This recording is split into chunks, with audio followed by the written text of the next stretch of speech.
Psylocke. The last X-Men to travel through the Siege Perilous in Uncanny X-Men number 251 was Psylocke. After convincing the rest of the team to do so, Betsy steps through the Siege's portal herself just as the Reavers finally finish running up that hill, and she goads that they'll be killing no X-Man today.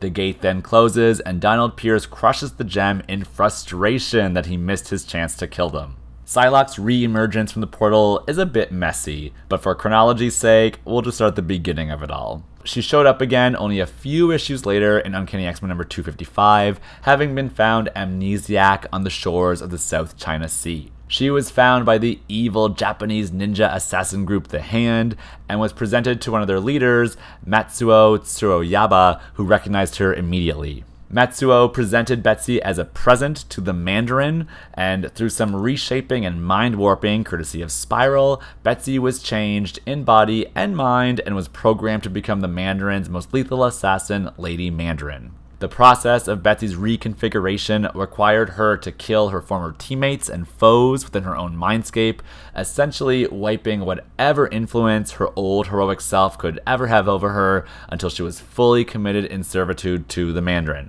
As it turns out, this wasn't only the cosmetic makeover it initially seemed it was for Betsy, and it was actually the beginning of the infamous body swap between her and the Japanese assassin Kwannon, which is the messy part of all this, but let's go there anyway. When Psylocke first emerged from the Siege Perilous, she was found unconscious by Kwannon, who was also a telepath, and their minds merged for a moment, imprinting one another upon each other. It was chaotic, and neither woman knew the other one or what was really happening, so Kwannon ran away, leaving Betsy to fend for her unconscious self. Later, it's revealed that Kwannon and Matsuo were lovers, but belonged to rival assassin organizations, so, like Romeo and Juliet, it was a love that could never be. Matsuo tried to kill her boss, the crime lord Nyorin, but Kwannon was there to stop him, and the two of them fought until Kwannon slid off of a cliff and almost died. Her broken body was brought to the same facility as Betsy's amnesiac body, and working with the Mandarin's mystical rings and Spiral's body shop, Betsy and Kwannon were to be exchanged with the goal of putting Kwannon's mind in Betsy's body and Betsy's mind in Kwannon's body. That way, Matsuo could have his lover in a working body, and the Mandarin could have a brand new assassin in a fixed-up body. But what he got wasn't exactly what he ordered, as Spiral is not but a treacherous witch, and she manipulated more than just Betsy and Kwannon's minds and bodies, and in fact put aspects of their souls inside each other too. The end result was two people that were both and neither Betsy and Kwannon, which became starkly evident to Matsuo when he tried to reunite with who he thought the new Kwannon was. Neither Kwannon nor Betsy were aware that this had happened to them until much later when Kwannon in Betsy's old body showed up on the X-Men's doorstep claiming to be the real Betsy Braddock, but that's getting way too off topic now to delve into. Psylocke's transformation into the Lady Mandarin in Kwannon's body was a total success. She developed Kwannon's ninja skills overnight, and she grew colder and more severe, which is presumably Kwannon's personality traits being brought to the forefront. This is also when Psylocke developed her signature psychic knife power, which is the focused totality of her psychic abilities, in case you didn't know. She aided the Mandarin in unifying the Hong Kong crime lords to work under his rule, and eventually she came into conflict with Wolverine and Jubilee, who were there to investigate just what the Mandarin was up to.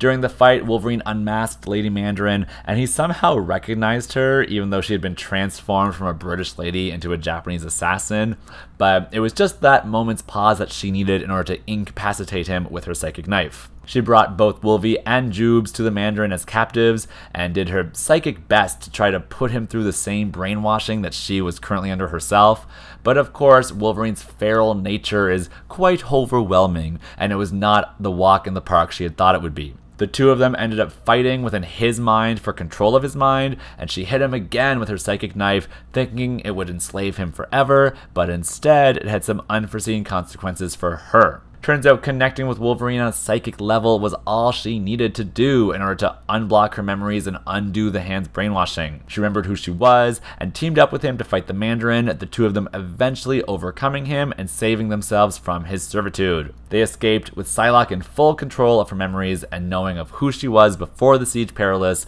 even though she no longer looked the part. Psylocke, Wolverine, and Jubilee would have some adventures in Madripoor together before rejoining the X-Men for the 90s, and soon the whole Betsy Kwannon body swap drama would become a big old thing, with both of them eventually being part of the same team and Kwannon committing assisted suicide so that Betsy's memories and self could finally become whole.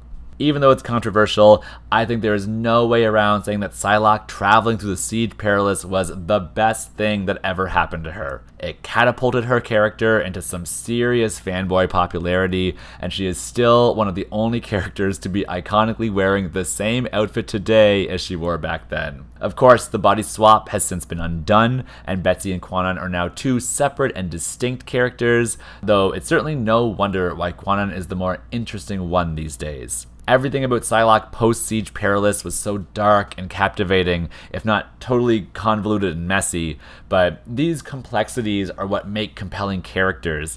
So even though it was technically Betsy whom all of these things were happening to, can you really blame the fanbase for sticking with Kwannon after the post-merger breakup? She's just got the look. They both had starring roles in their own Krakoa-era books, but without a doubt, Kwannon's characterization has been much stronger and much more gripping than Betsy's.